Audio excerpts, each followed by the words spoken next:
Newt Gunray's influence extends farther than we ever imagined. Well, I don't have the soundbite. There we go. God damn it. Oh boy, don't get me on Fail Army, everybody. This is Watto's Vados, the only Star Wars podcast hosted internationally, coast to coast, by three handsome Latinos. I'm your main host, Franklin, and I'm joined by, well, he's a pretty cool dude, but he's not my uncle, and he's not the coolest uncle, but he's pretty cool. His name is Harpo. Harpo, what's good? Hello there. I am doing great, gentlemen. Nice. And we're also joined by he's such a Riz king. Him and his drip. This guy is only concerned about Riz and drip, and his name is Bert. Hello. You're doing the Seinfeld belly button thing. It was a good bit, man. I don't know why his girlfriend got offended by that. I side with her. Oh, why? Because it's insulting. It's you got some pooch and your pooch is talking. I don't know why. I just don't like it. Stop laughing. That's funny. Shut up, Jerry. Shit. Yeah, right. Well, anyways, this is Watto's Vados. We're here to talk about it all from Star Wars to non-Star Wars. Yeah, a Star Wars podcast that gets a little bit off topic. How about that? It's actually on topic. But nonetheless, here, we just had the season finale to Ahsoka. You know, a lot of buzz around that, a lot of YouTube Easter egg videos. Guys, did you spot the 144 Easter eggs, or did you need Eric Voss from New Rockstars to help point it out to you? I'm more of a Screen Crush guy, and his stuff is good. New Rockstars is fine enough too. They're not like, yeah, they're not in like to the so much into the whole like fucking out there theory shit, like hoping that happens, but it's pretty straight line. Oh, I didn't say it was bad necessarily, but just the whole notion. I think Screen Crush gets a little bit more clickbaity and like negative than other, like intentionally negative, because that's what the YouTube algorithm rewards. Harpo, do you watch any of the YouTubes? When it comes to Star Wars, I tend to stay away from the YouTubes for it because, like you said, the algorithm is just an absolute shit machine that just cranks out the absolute dumbest dribble. And I like my YouTube time to be, spent positively watching young rich people who own cool fish and reptiles that I'll never be able to own. Or Ukrainian hillbillies who rebuild wrecked cars. You mean you? Oh, sorry. Go ahead. No, go ahead. You go, Bert. You mean you're not into finding out if Brie Larson and Kathleen Kennedy are trying to sabotage Star Wars every week? Yeah, no, I'm not interested in Dave Filoni owned by Logic. God, yeah, I think you can filter that out for the most part. It takes a goddamn while, let me tell you. And even then, you will still get a lot of the weirdly, overtly negative for the sake of clicks, I should say, because I don't want to like make it seem you can't be negative, but negative for the sake of clicks, kind of Star Wars content on YouTube that anybody can just have like a dope intro and then they're just live from my parents' basement, Yeah. But nonetheless, I'm not talking about anybody in particular, you guys. Jeez. So anyway, box office is a joke. It really is. It really is. So we're off now. The season finale of Ahsoka, because I guess you're right, Harpo. Seems like there's rumors of a season 2 now. Kind of has to be. A lot of chatter out there, Frankie. It's kind of a fucking necessity, which I didn't want there to be, as we discussed last week. I didn't want another fucking season. You want this to be enclosed like the Obi-Wan miniseries, I guess. Boobies. Well, with a Yeah. season 2, we might get some. I mean, okay, fair point. There is the opportunity for that, But I just thought, let's get into the fucking movie already. We're gonna get another season. I guess I'll start off, right? I'm going. I might as well keep going here. You guys are briefly here temporarily. That's right. So Connie. Hey, Connie, let me get a little granular here.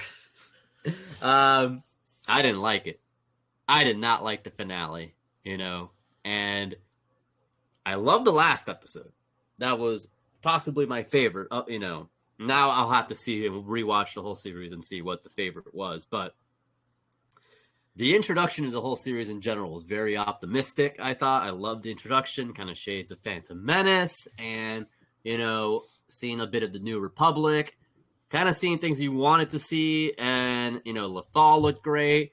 There was a lot of optimism and intrigue. My problem is that it's been seemingly stretched out.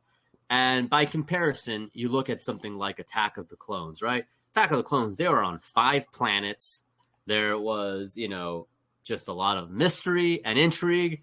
But eventually, that got solved.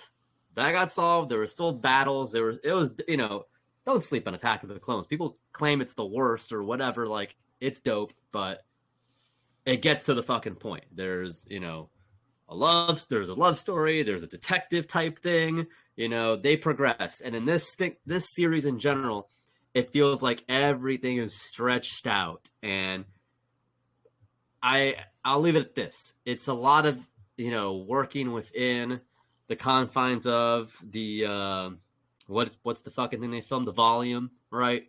They're filming a lot in the volume, and some of the set designs then seem small. So we start off, I'm just going to skip around here. Them being cornered by the zombie stormtroopers, which I liked enough, when they were resurrected by the Night Sisters. But again, they're crowded in a stairway. Star Wars is about open spaces, Coruscant, open space. Again, going back to Attack of the Clones. Even Camino, like, that's something you could maybe do in the volume up until the Jango Fett fight scene that you might be a little bit difficult to recreate in such a thing. I don't know what the volume's capable of. But in general, this series felt a little enclosed in. I know some of the faults come with Ray Stevenson no longer being with us. And, let's just really, he did a great fucking job. Really the most intriguing character. Us having no answers on something he talked about the whole time, and then kind of having an answer at the end, but not really having an answer. We know Ahsoka's left behind.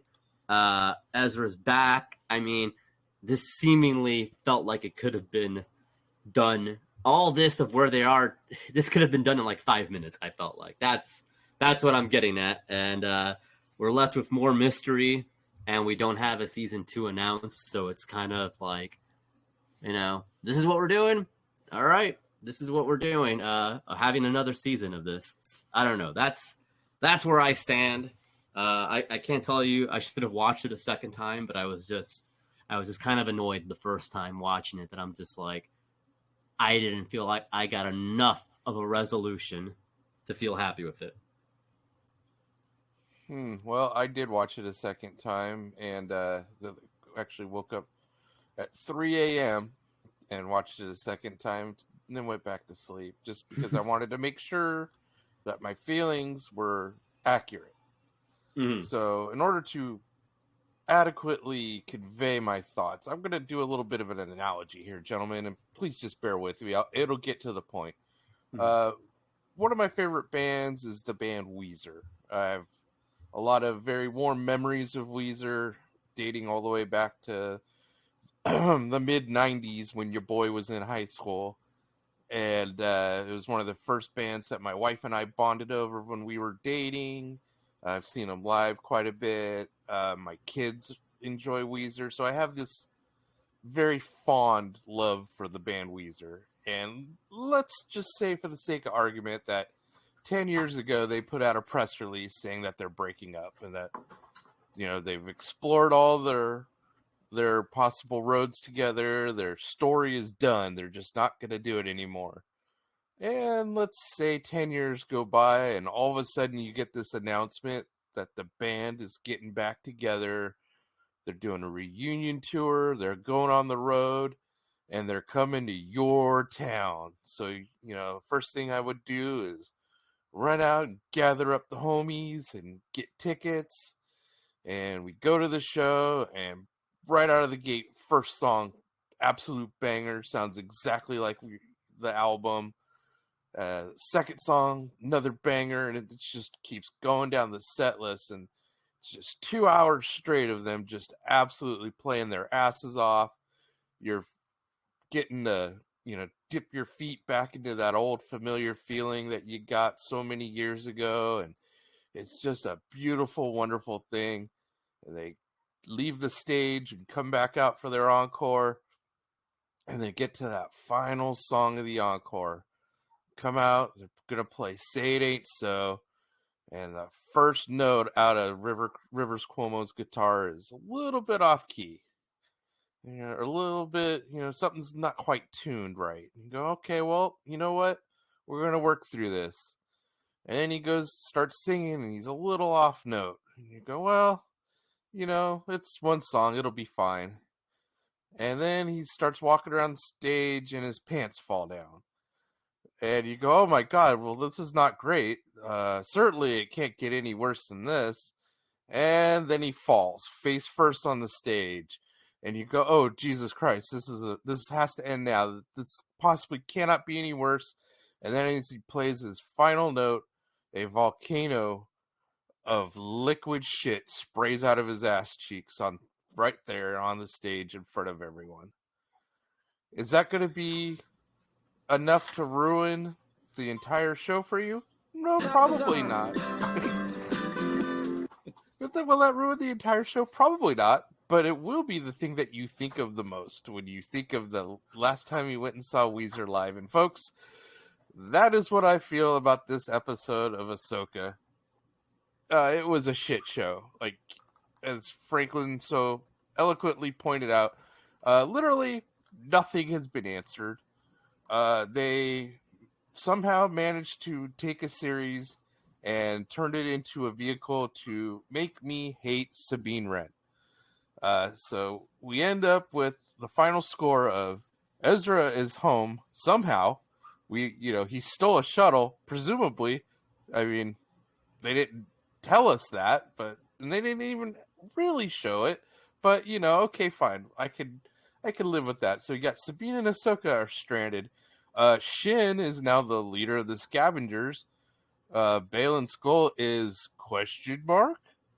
Oh, and now, by the way, Space Hitler is back in the known galaxy and prepared to kill a bunch of people. All because Sabine insisted on stealing a map. And what's her punishment? Ahsoka tells her that she did a good job. Oh, and then there's Force Ghost Anakin smiling in approval. They made Thrawn look like a complete idiot. He says the dumbest thing I've ever seen in Star Wars, where Morgan tells him, hey, we're ready to leave. And he says, oh, the Jedi are advancing too quickly, so we need to wait. What? Like, what universe does that make sense? No, if somebody's advancing on you, you leave. So, I don't know, man. Like, I just don't know what to make of this episode. The season as a whole, I thought was great. As I've said repeatedly, this was a show that was made specifically for people like me. And I'm not going to let a finale derail that, but good God, man. Like, I don't know, man. It's one of those things where it was like, I was really impressed with Filoni, getting his knee deep in the going from cinema or animation to live action. I was thinking, okay, we're doing good, everything's good, and then this happens, and now I'm just kind of like, oh, everybody that hated on this show kind of got justified, I think, in the end. Oh, well, I mean, yeah, goddamn, I wasn't expecting that from you. I'm going to be perfectly honest. You're typically, I think all three of us would be you know, on the more positive than most sides, and more patient, and also since more well watched a lot of than others, and in some cases like Harpo and Bert a bit more than me, well read, and yeah, like there's just I think part of it comes down a little bit to, you know, having a want of like, you know, well, I need some kind of resolution, but this isn't like Empire Strikes Back kind of like, you know, like, okay, well, that's, you know, where we're at here. They kind of tried to with Anakin at the end there, and like, okay, silver linings type thing. And I don't want to say maybe if Ray Stevenson was alive, it's that I would feel, because I mean, that's also like in the back of my mind of like, you know, we're not going to get to see him portray this character, and he did such a great job. And it's so like, you know, I mean, it's a bummer he died for reasons more important than fucking Star Wars. Let's make that clear, please. Right. I don't think anybody's saying otherwise, but yeah. Right. Okay, I don't want to be clipped, you know. It's like and yeah, I think also I think Shin got a raw deal, just like leading some fucking jobbers. I know there's some distrust with the witches, but I'll stop right now. Bert, you can go ahead. I promise. I was gonna put drops when Harpo was talking about Weezer. I really, really wanted to keep going with this one about Homeboy, but What? My God. All right, so Bert, you're closing us off because I knew at least your general perception, and I want this to be more positive than anything else. So the floor is yours. Well, I gotta strap on this sack of negativity to my back and carry us through it, I guess. But no, man, like I liked the finale. I loved it. I will say this might be of the series my second favorite episode. My favorite still has to be episode 5, Shadow Warrior, with Anakin and Ahsoka having their little powwow. That was fucking top tier shit for me. We got a lot of things in this that there's a lot of fan service in this. Obviously, you got to see Ezra honor Kanan by building essentially a replica of his own lightsaber, because I was worried. I'm like, man, I hope they don't make Ezra one of these like mystical Jedi monk type figures that no lightsaber, fights with the Force. I'm like, nope, he has a lightsaber. Third time's a charm for him. Got that. We finally got the Night Trooper debut. Not that we're all just like pulling it out of our ass, like, oh, there's zombies at the get-go. Oh no, they volunteered and sacrificed themselves for this shit.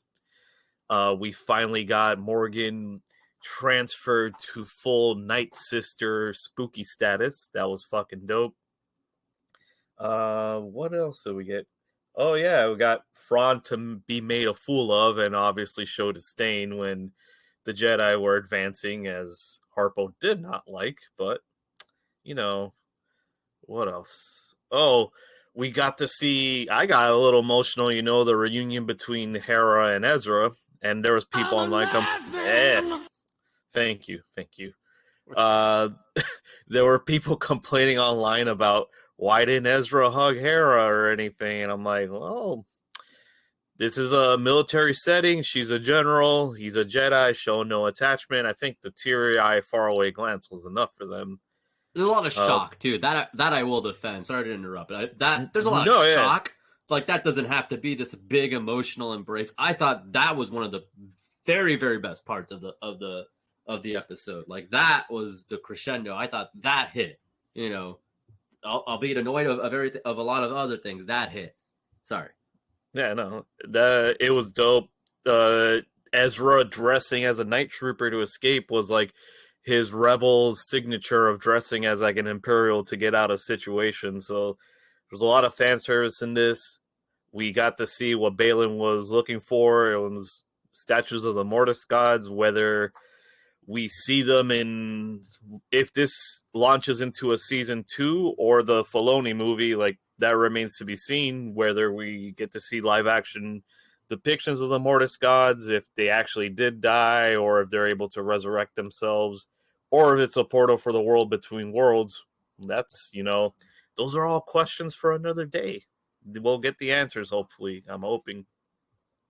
we also get the confirmation at the end with Anakin's Force Ghost that quite possibly Ahsoka's encounter with him was not in her mind, but actually communicating with Anakin, because that is Anakin as a Force Ghost through the Force. Yeah, and that was nice. I'm not trying to be short. That was nice.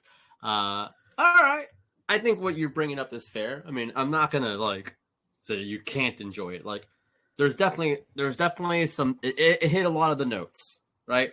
And I think Ezra, or the actor that's portraying him, has done a great job, because as like full on like fuck Ezra kind of guy, like he's done a great job of me like liking him from the absolute start, right? So he's not as annoying as his animated counterpart for sure. Sure, just growing up and having elements of it, but not full blown, and seeing the sword of Taliesin and like all that. It's kind of a big ask for people who haven't seen Clone Wars, though. Is that like? I mean, that was like a lot of critique, and like I was always wondering, like, I'm enjoying this, but Same. Has someone who has not watched any of the animated shit enjoying it? My answer is I don't care. Fair. And that's yeah, fair. I don't care, because if you don't know, it's out there. Go watch it. Like, do your legwork. That's fair. Essentially, Balin just saw some fucking statues, though. Up to right now, like, okay, dude, you see a fucking statue, dude. We got plenty of those in the States. Probably some of people that shouldn't have statues, but that's besides the fucking point. I do have a theory about that, because the way they showed it was, you got the father, the son, but the daughter's head is severed. I'm thinking they might have done that on purpose, because if we do see a live action depiction of the Mortis gods, they might have not cast the female, the daughter yet. Right. Okay. Or yeah. I mean, live action. I mean, that's Mortis. I mean, I want to table that, because that's a big one to have to portray that idea out to everybody. Yeah. If the world between worlds blew the normies' minds, I don't even want to think of what the Mortis gods are going to do to them. It tested the patience of diehard fans, really. Like, I don't know what the reaction was when it came out, but even people who binged Clone Wars on Netflix after the fact, like, that shit's fucking weird. Like, okay, like, I don't want to say that's of territory of strictly George Lucas is allowed to fill in those gaps. Filoni will do a fine job, but yeah, I feel that's sacred territory, kind of. I don't know. Yeah, I got a gap George Lucas can fill. Oh dear. This is a family show here. I can feel it all the way down in my plums. So I'm with what you're saying, Bert. I'm with what you're saying, but goddamn, dude, Shin just got done dirty, and we don't know. Like, this is a shitty consolation, Yeah, she's fucking shacking up with some space bikers, essentially. Right. These are jobbers that she's with. These are fucking jobbers. She has to turn, obviously. Like, it's kind of a must at this point, You wouldn't say? Yeah, no, like, there's that conflict to her that's like, man, I just got, my master just abandoned me for some weirdo fucking spiritual quest he's on, and the dudes that gave us a ride are trying to duck out of here early and not even asking if I want to go with them, so, like, and she that's weird. She doesn't like, care for the witches either. Yeah, and like, oh, that was the other thing. Do you think that they're trying to pull a double switch or like something against Thrawn? Because there was a lot of Dathomir, like 4 Dathomir references in that shit. Right. So for the Empire, and then they would just kind of say, "No, it's for Dathomir." But and he nukes their temple for no real reason. Just to try to it's like, okay, it was to slow down the Jedi, but it's like, oh shit, like just obliterate them, all of them. Yeah. So they waited longer. Harpo, to argue Thrawn's stupidity there, you could say he wanted confirmation of their death, so then he could feel free to go. he'd already said that he either wanted them dead or stranded. So Well, but you know what? He changed his mind a bit upon finding out later who Ahsoka's master was. He maybe did not want stones left unturned. That would be the change. The reason for, again, I didn't like this fucking episode, believe me, but if we're going to justify the rationale here, is he said that at first before finding out more about Ahsoka. And then after I mean, again, look, I'm with you, but you know, I think it was maybe we shouldn't leave no stone left unturned here and make sure they're dead before we go and they're on board, or you know. I did like the Ring of Sion basically doing like a hyperspeed burnout right in their face when they left. That was pretty cool. Just rolled coal like right on their asses. I can just picture like Thrawn like, Ahsoka Tano, tell me, how does my asshole taste? And just fucking take off. Do you like apples? Well, tell me, how do you like these apples? This is where the fun begins. Great. So, overall, I mean, the series as a whole, I mean, fuck. I mean, I'm kind of with you, Harpo. It's like, there are some enjoyable things, but I'm not pleased. I want to get this movie underway just because my main thing is Star Wars belongs in the fucking movies. It belongs on the big screen. It's cinema. You can't do it you can't do it on a budget. You could do some parts of it in the volume and that'll be dope. And it's definitely worked before in some ways, but can't do the whole fucking thing. And yeah, I just get I want to get the movie going, but we have now a second season possibly. And I mean, you know, there's people wondering, is there going to be a fucking movie still once this is done? Is there going to be enough interest to do a movie? I think there will be. I think there's enough with Mando in general. You know, even though people are upset about season 3, I think it's kind of overstated. Like, whatever. It's kind of overstated, personally. I kind of wanted this show to be the one that brought balance to the fan base. You know, it was like kind of reach across the aisle and unite, you know, us hardcore sickos with the casuals. And I felt like it was really doing that. And then, like, everybody I know that didn't watch Clone Wars or Rebels, they were like, man, that finale was just weird. Like, I don't know what's going on. It's like, yeah, no, I get it. So for them, Ezra, sorry, you go. Yeah, no, I'm glad the show happened. Like I said, it was like 90, like somebody throwing a no-hitter through 8 innings, and then they come out in the 9th and they just give up like a walk-off grand slam. Yeah, it's like it was like that. Yeah, for a sports ball analogy, you know, it's just sports fucking guys. You lost me. Sorry, but, you know, it's just I'm like I said, I liked the season as a whole, but that last episode just kind of just drifting aimlessly is kind of going to be like, that's going to be one of the the first things I think of when I think of the season. I live for this shit. I do. You do. You do. All right. So nonetheless, No, I'm afraid I just blew myself. that was what Thrawn did. Oh yeah, and now, he by the waited way, the New Republic now has a war criminal to deal with, so there's also that. Sabine's character, she's responsible a lot for like the most deadly device against the Mandalorians that she created. Remember? Yeah.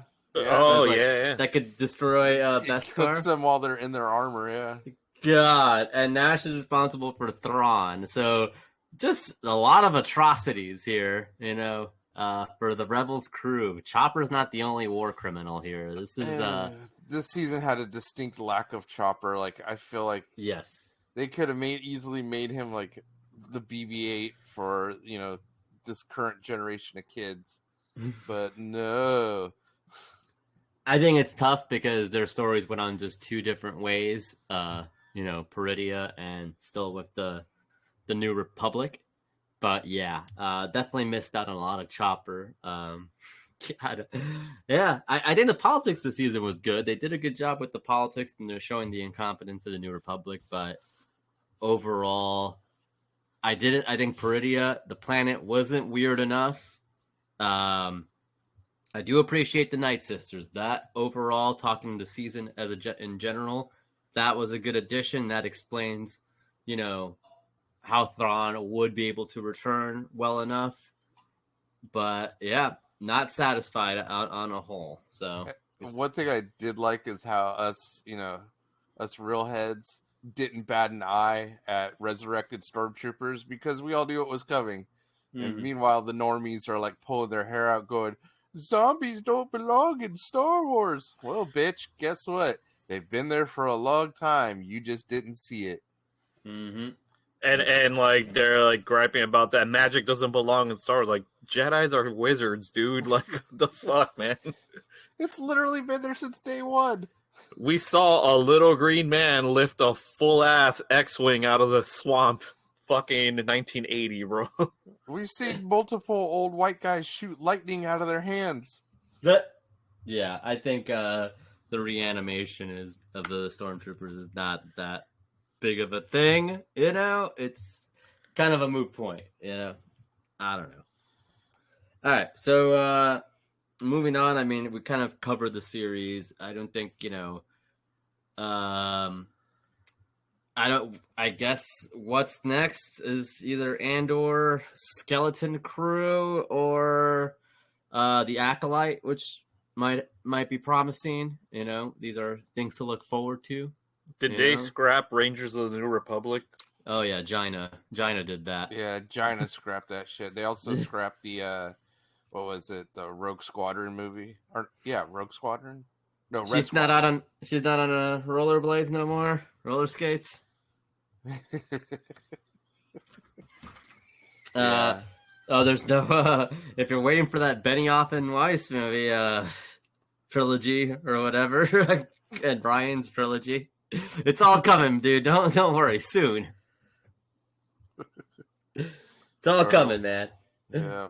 Taika's trilogy. It's gonna be great. They're It's all happening. They're all happening. There's like 9 trilogies for you to look forward to.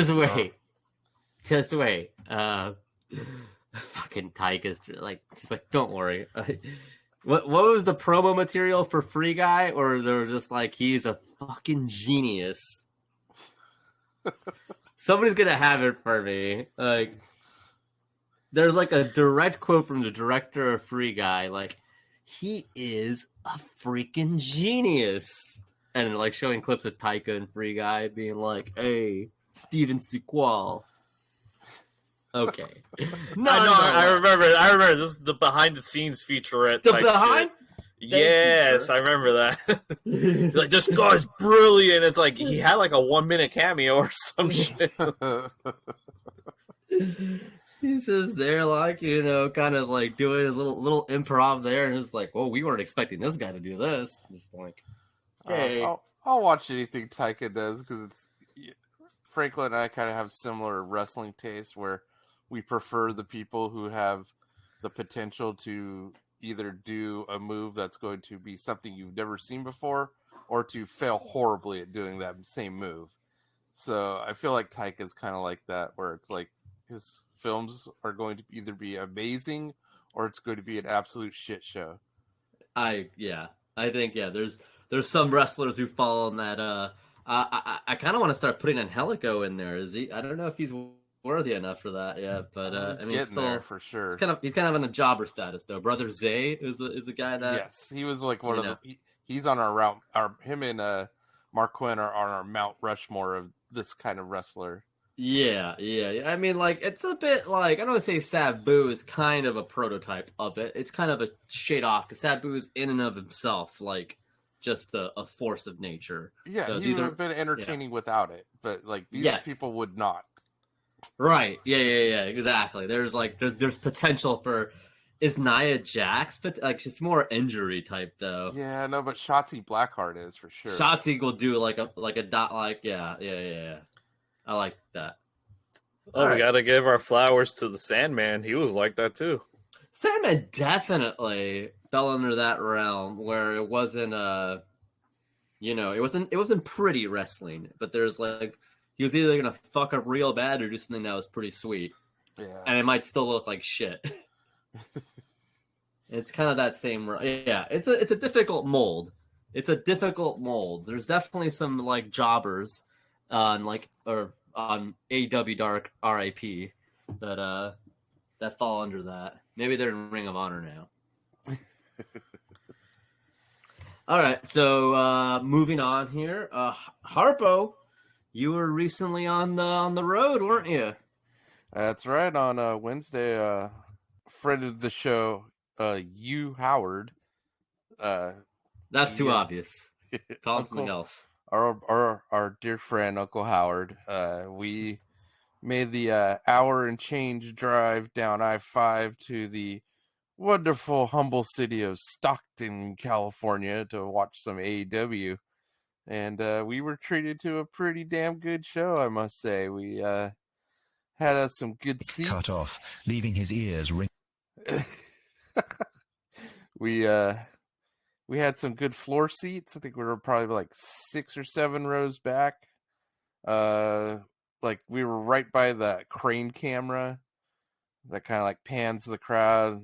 And unfortunately, we didn't make it on TV, but it was a bit of an adventure. We parked about a half mile away because Uncle Howard, he's a shrewd guy when it comes to the money.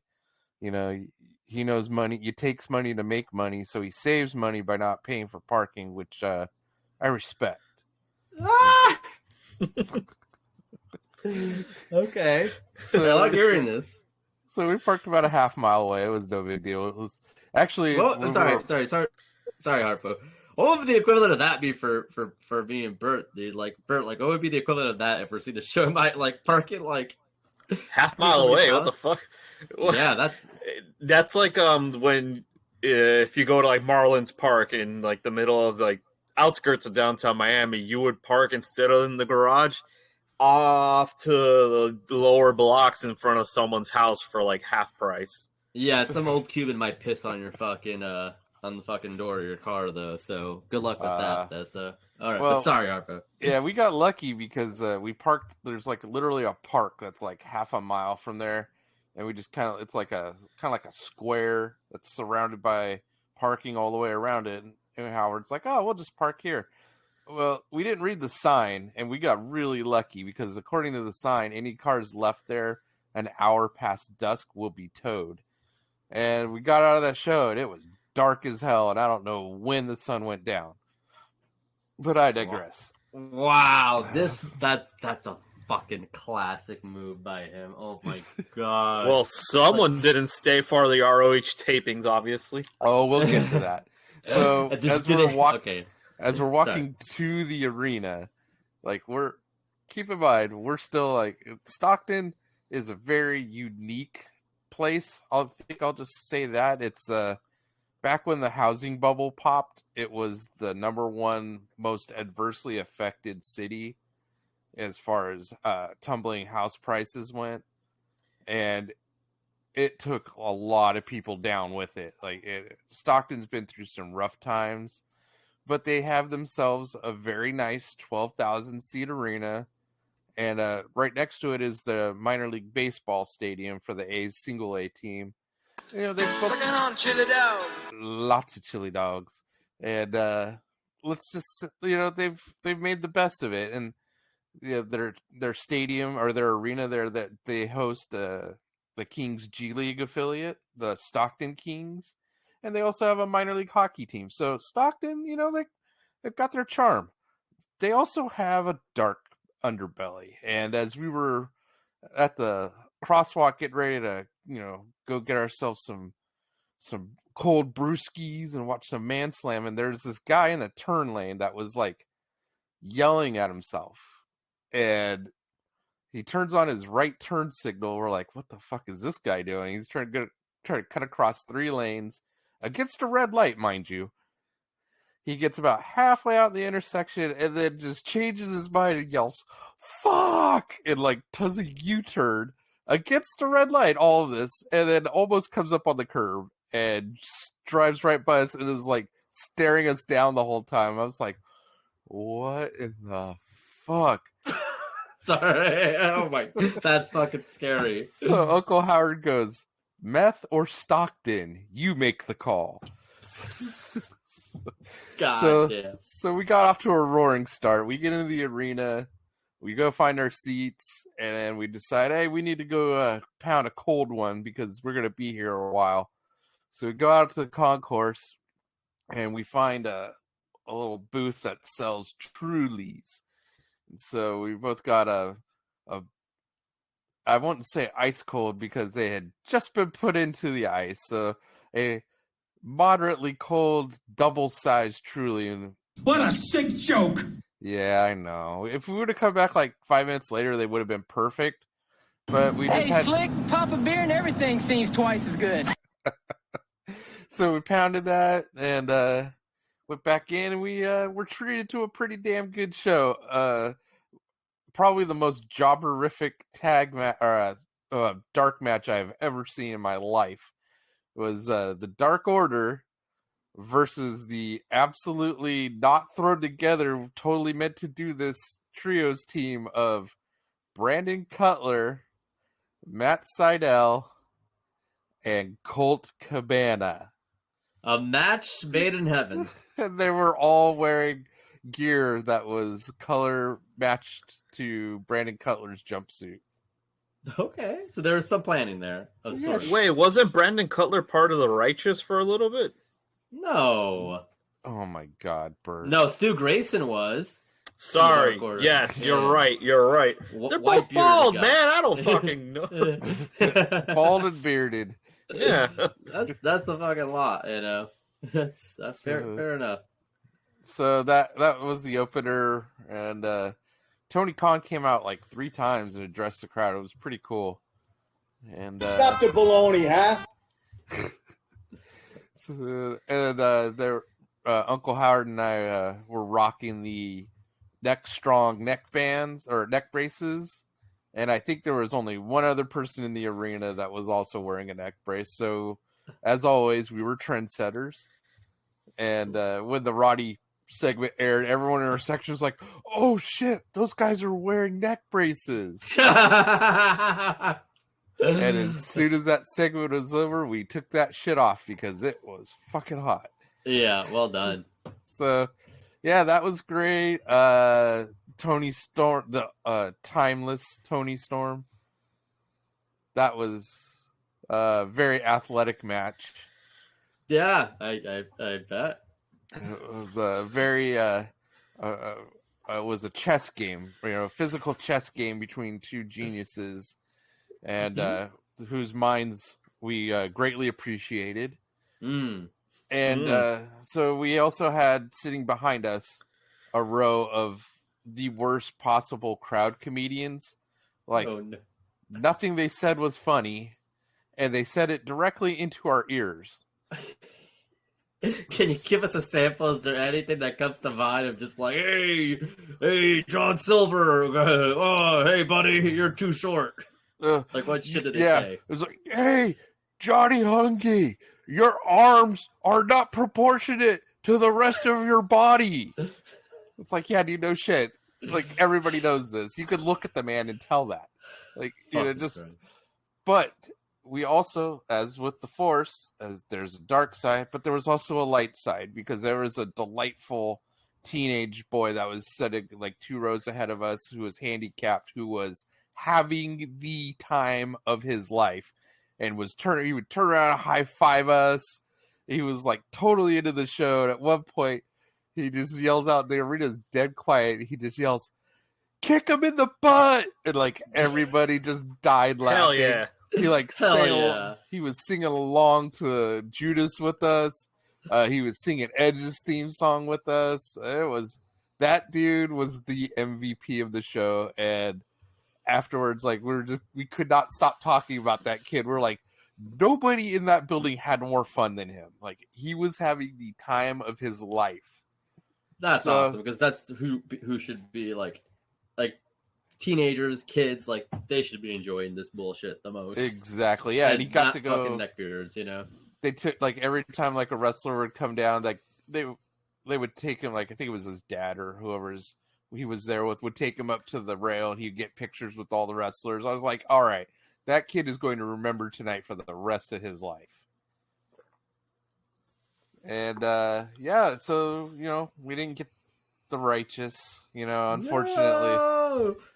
And Rampage was fine, but man, Dude, spoke too soon, man. Oh, Dig what I'm saying? No, I'm done. Yeah, thank you. And when Christian comes out and him and Adam embrace, and Uncle Howard and I just look at each other, we're like, well, what's he gonna do? And he just says very calmly into the mic, go fuck yourself. We're like, oh, he did it. It was a great night. It's a great wrestling. I was glad to see local indie guy Levi Shapiro get the absolute shit beat out of him by Claudio and Yuta. Yeah, that was great. I love Levi. He's like the little dirtbag local indie that we go to. He's like one of their main pieces. He's always at every show. Local legend Vinny Massaro of the Snoring Elbow. He was seated ringside with Roy Lucifer. Super fan Roy Lucifer. There's some people, yeah. There was some members of Tool were in attendance because just a little further up the road in Sacramento was the Aftershock music tour was in town. And so they were there catching the show, and I guess one of them does somebody's theme song. I can't remember who it was that mentioned it. And some wrestler, somebody from Tool does somebody's theme song in AEW? It's like I can't remember. Damn it, who was it? This is gonna bother me now. Fuck, I can only. Is it like the Butcher? I feel like he would do his own music. No, I think it was like it might have been like. Oh, Justin Roberts came out and was telling us this during a commercial break. Okay. Damn, I thought Mikey Ruckus had the fucking claim on everybody's theme, just about. Yeah, no. So yeah, he was telling us that. We're like, oh, okay. And then Uncle Howard and I were like, wait, who is this? And we like looked him up online, and we're like, huh, I don't recognize that name he just said. According to Wikipedia, these are the only members of Tool. It's like, so who knows? So somebody's doing. Oh my god. Let's see what else happened. Oh yeah, I sent you fellas a video of us singing Judas. Do appreciate that. Thank you. That was hysterical to wake up to. It was so much fun, man. It was like, yeah, Uncle Howard was like, so I tried to learn the lyrics to Judas, but I think all I got's the chorus. I was like, it's fine, I'll carry us. I got this. That's what it looked like in the video. Yeah, because he was like, do do do do do do do do until he got to the chorus. I was like, dude, he just let loose. It was awesome. That's good. Yeah, so, if you just close caption that, it'll just say unintelligible. Yes, exactly. And so then on we had a friend fall asleep during Judas. Oh no! Yeah, that's like my little brother when he was in preschool is when they re-released the original trilogy with the special edition, and I took him on a school night to go see the episode 6 or episode 4, and he fell asleep right as the Death Star was blown up. yeah. So it's like that. Yeah, I might just people who could fall asleep in any place like that. I'm always envious of. Oh, so envious. So, Rampage is Rampage. It's neat. It's just kind of there. But the main event was awesome. It was a 4-way contender for Eddie Kingston's whatever title he has, the ROH. The ROH, yeah, the ROH. So it was Commander, Penta. Damn it, who's the other? Oh, Lince Dorado appearance. Nice debut. Yeah, and he was, I always kind of worry about him because you don't see him for long periods of time. You go, oh, it might be time that he starts slowing down. No, he was laying it in. He was doing dives. He did like a beautiful moonsault. I was like, okay, he still got it. And Lindsay was a bright spot of a lot of the indie shows me and Bert have gone to. It's like A lot of Florida guys, and it's like, oh, okay, they got Lindsay, whatever, that's fine. But then he'd end up doing like some cool shit, you know? Yeah, he still got it. And then, Yeah. unfortunately, they also added Johnny TV to the match for reasons. Oh, I love Johnny TV now, man. He's part of the Q crew. I mean, Hey, it's got Harley Cameron. He's also a local guy too. He was actually trained in Supreme Pro Wrestling in Sacramento. And he can't be mad. Yeah, so I should appreciate him more, but I don't know. He's fine. He's not, he's pushing probably in his mid-40s by now. What do you mean? He looks every bit of a 20-year-old as any of us. But, He's got those rhinestones. Those all cool I'm saying glasses. is he and I are probably roughly the same age, and I have to get up twice a night to take a piss, so I can't imagine what he's going through. Oh God. So, yeah, and then that was over, and gentlemen, I regret to inform you, there were no ROH tapings, so we got home and Bullshit. I was in bed by 10 o'clock. It was a beautiful night. What and a the load best of part, shit. the absolute best part for me, well, there was two things. Number one, I used a sick day instead of a vacation day to go do this, because work is denying everyone's vacation time. So I just said, "Oh, fuck you, then I'll just call in sick. What are you gonna do about it, cuck?"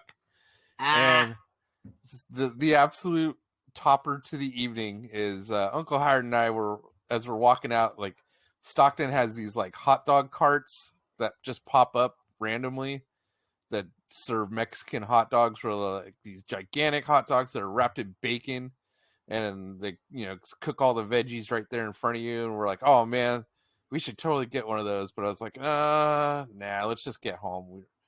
It was getting late, and as we're walking, Howard is in the middle of this story, and I wish I could remember what it was, but he was very intently telling the story. And we're walking up to this car where I look and I see Jay White wearing a baseball hat and glasses, and Juice Robinson wearing a hoodie, trying to cram a metric ton of luggage into the back of an Uber. And, and I just go, look. And Howard keeps talking. I go, look, and I'm like motioning with my head because I don't want to point. Yeah. Because everyone's literally just walking by them, not blowing up their spot. And then finally we get like 15 feet away, and I go, look, it's Bullet Club. And he like stops. He's like, oh, holy shit. Yeah. So we just kind of we move away from them because we're like walking way too, just walking past a regular person. Yeah. So we're like, oh shit, we need to give them space. So we create this like bubble around them and like walk around them. And like at one point the Uber driver goes, I don't think this is gonna fit. And then I was not prepared to hear Juice Robinson's normal voice. He goes, oh, that's fine. I'll just hold that on my lap. And I was like, oh my God, he has a normal voice. And like we get to the crosswalk, and then like a bunch of people are looking over there. Like one guy goes, oh fuck, that's Bullet Club. It was like we just walked right by them. It was awesome. And they were trying so hard to fit so much luggage into like the back of like a Hyundai Santa Fe or something. Like a Toyota Highlander. They're just cramming shit. Like you can tell they came straight from Seattle, had all their luggage, and they're just like, dude, I just want to get home.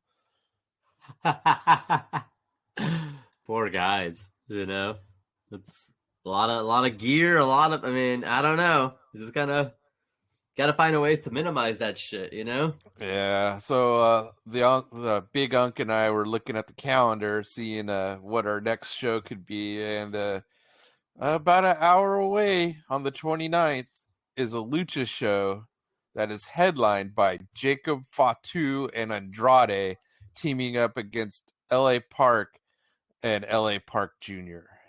Oh shit! Might see part 2 of a ref getting a cold water bottle poured down their pants.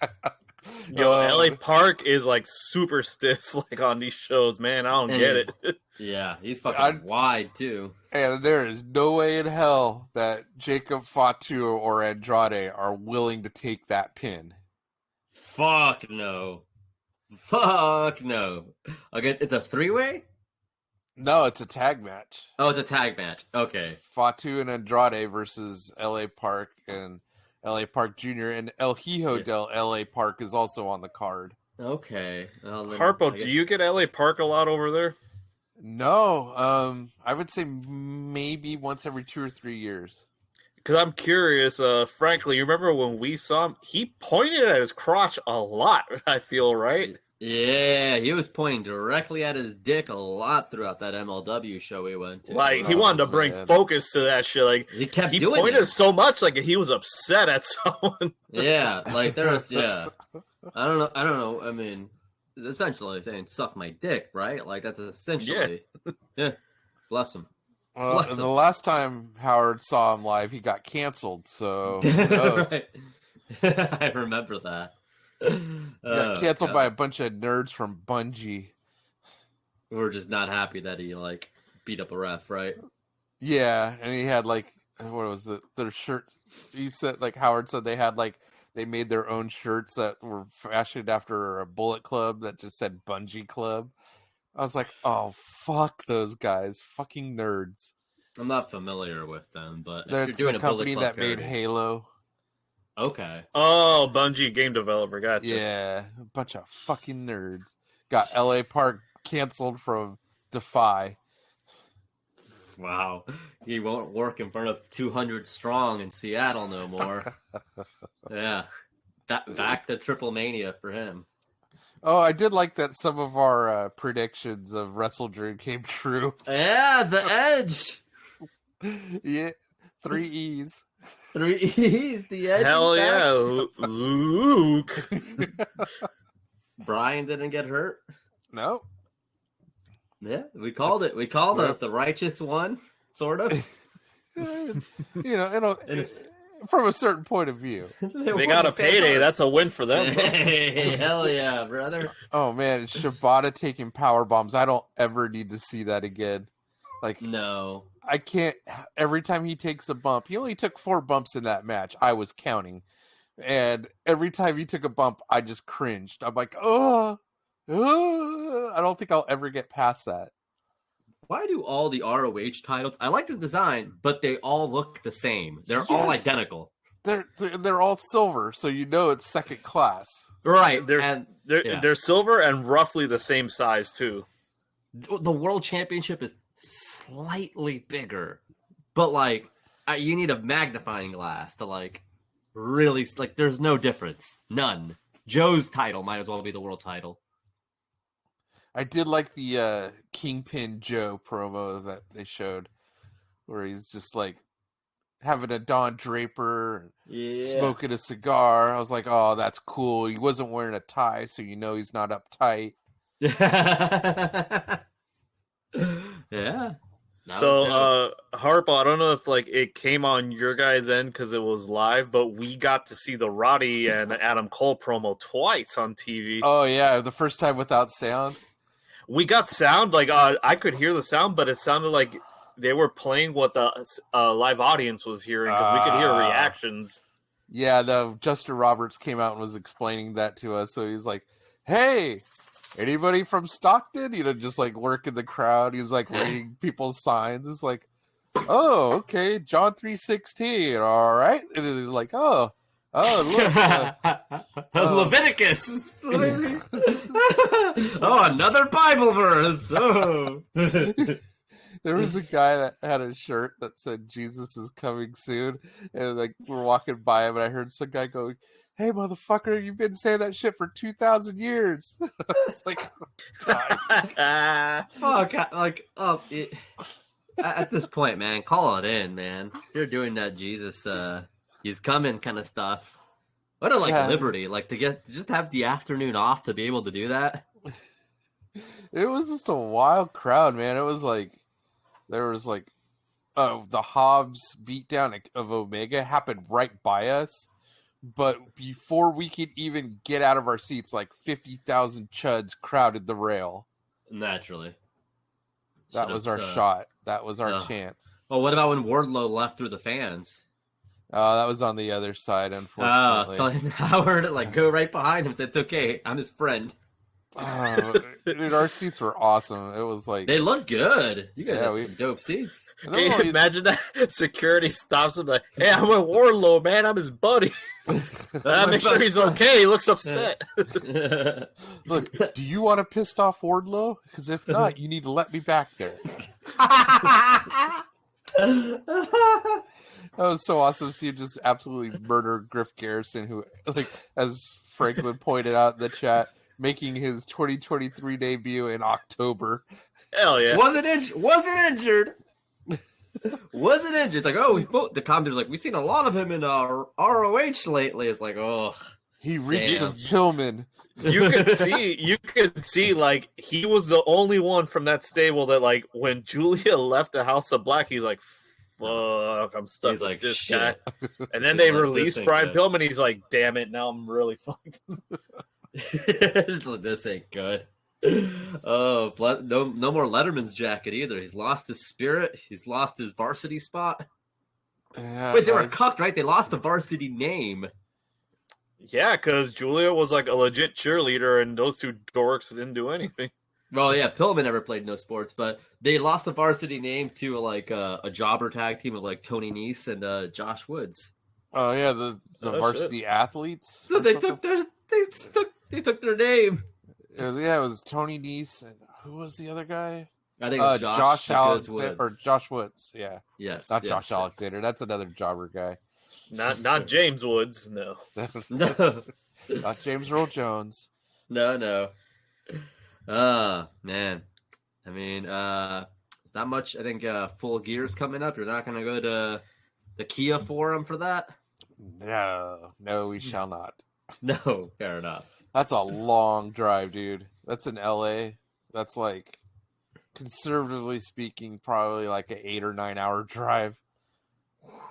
That's how big California is. Or California's fucking long, dude. Florida's long too, man. Or it's a 45-minute flight. As someone who's done both drives in Cali and Florida, California, a 3-hour California car ride is like a 1 hour Florida ride. There's just more shit to see when you're driving in Cali. Oh no, the traffic's worse there. I get it. It's definitely. It's scenic worse. Though, I'll give it that. There ain't shit to see in Florida. No. The mountains and all that shit, that's beautiful. That's dope. That's a nice ride. Florida, there ain't shit to fucking look at. Not even there's not a good coastal drive in Florida. Hell no. Fuck no. Not on the highway. Yeah. We have Pacific Coast Highway. We have a couple that just run from Oregon all the way down to LA. Sounds lovely. They don't got that in Florida though, my friend. Great to say. Well, that's the first bad thing I've ever heard about Florida. I'm curious. Sorry, go ahead. Well, yeah, I was saying, hearing more about Stockton, there's a few more patches in California that don't fucking sound that everything's so fucking surfs up, brother. It doesn't sound all fucking dope there. Oh yeah, no, dude, the majority of the population doesn't live anywhere near the ocean. It's LA is kind of different because there's parts of LA County that touch the ocean, and then you've got San Francisco and Oakland that are right on the the edge there. But most of us all live inland. There's a lot more Sacramentos and Stocktons and Bakersfields and Fresnos than there are coastal living. But it is what it is. That's fair. You're talking like a clown right now. Yeah, I know. Sorry. So Harpo, I gotta know, because you're privy to a certain thing that only if you attended the AEW live show. What did Justin Roberts come out to? Oh shit! I don't think he came out to anything. No, I think the few times we've been, I remember he's come up to the Police Academy music. He's also Yes. come out to the Golden Girls entrance, which was fucking dope. You know, Yes. what? I think we were getting our drinks when because Oh. we came back in and he was in the ring. He came out to like I think I don't know. They played what's it? Breathe in, breathe out, and fucking was it Machine Head? Yeah, he made John the technician get in the ring, or Bob the technician get it in Sacramento. He actually made him take his shirt off, and like it was. Sounds humiliating. It's It's like he's depending like on the yeah, person. he's this older guy who's like probably in his 50s, who's definitely should not be taking his shirt off in public. But in Stockton, he got like a solid Bob chant going, and he would like every time he'd get Bob in the ring, like people would chant for him. It was pretty cool.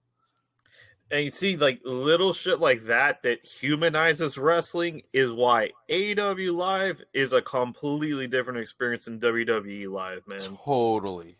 Completely. I mean, WWE Live is like just like I think the house shows for WWE are probably fine enough.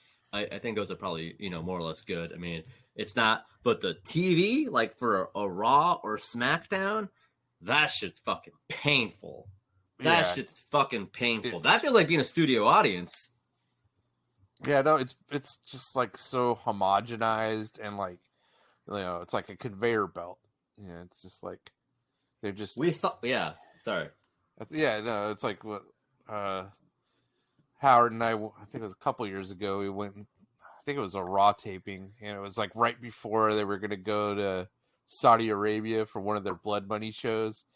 And yeah, it was jarring going from like, our little shithole indie to like watching. It'd been a long time since I've been to a WWE show, ever since WrestleMania in Santa Clara. And it was jarring how like just completely bland it was. It was just boring.